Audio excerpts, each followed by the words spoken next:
एक बार की बात है, एक गांव में एक बूढ़ा आदमी रहता था। वो बूढ़ा आदमी अपने बेटे से बहुत परेशान था क्योंकि उसका बेटा बहुत ही नालायक था, कामचोर था। वो कोई काम नहीं करता था और बस गांव में इधर से उधर घूमा करता था। तो एक दिन उस बूढ़े आदमी ने अपने बेटे को सबक सिखाने का सोचा।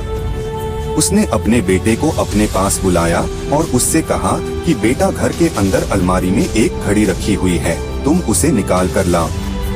लड़का घर के अंदर गया और उस घड़ी को बाहर निकाल कर लाया। फिर उसके पिता ने उससे कहा कि अब तुम एक काम करो, इस घड़ी को अपने साथ बाजार में लेकर जाओ और जितने लोग भी तुम्हें मिलेंगे सबसे तुम इस घड़ी की कीमत पूछ कर आना। अब वो लड़का उस घड़ी को लेकर बाजार में चला गया।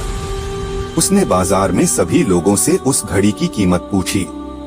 किसी ने उस घड़ी की कीमत 500 बताई तो किसी ने 800। सभी लोगों ने उस लड़के को उस घड़ी की कीमत अलग अलग बताई और कई लोगों ने एक जैसी। वो लड़का अपने पिता के पास वापस आया और उसने उनसे कहा कि पिताजी, सभी लोगों ने इस घड़ी की कीमत अपने हिसाब से बताई। किसी ने 500, किसी ने 1000 तो किसी ने 800। अब उस बूढ़े आदमी ने अपने बेटे से कहा कि बेटा ठीक है, घड़ी को तुम अलमारी में रख दो और जाओ। अब अगले दिन फिर से उस बूढ़े आदमी ने अपने बेटे को अपने पास बुलाया और उसे फिर से अलमारी से घड़ी लाने को कहा। लड़का फिर जाता है और अलमारी से घड़ी निकाल कर लाता है और अब उस बूढ़े आदमी ने अपने बेटे से कहा कि बेटा जाओ और आज तुम इस घड़ी के अंदर जो समय चल रहा है उसकी कीमत पूछ कर आओ। लड़के को समझ नहीं आ रहा था कि उसके पिताजी उससे क्या करवाना चाह रहे हैं। वो दुखी मन से फिर से घड़ी को लेकर बाजार में चला जाता है और सभी लोगों से उस घड़ी के अंदर जो समय चल रहा था उसकी कीमत पूछता है। लोगों को लगता है कि इस लड़के की मानसिक स्थिति ठीक नहीं है। कल ये घड़ी की कीमत पूछने आया था और आज उस समय की बहुत से लोगों ने उसे भगा दिया और कुछ लोग उस पर हंसने लगे। अब लड़का परेशान हो जाता है और सोचता है कि ये मेरे साथ क्या हो रहा है। तभी वो आखिरी बार एक बूढ़े आदमी की दुकान पर जाता है। वो बूढ़ा आदमी बहुत व्यस्त था।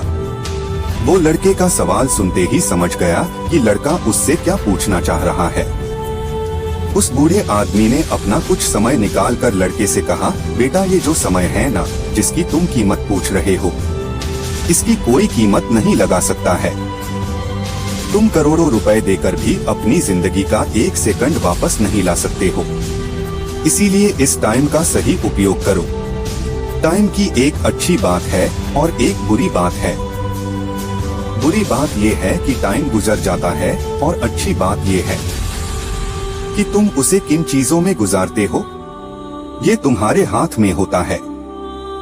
सभी के पास दिन में 24 घंटे होते हैं, अमीर के पास भी और गरीब के पास भी।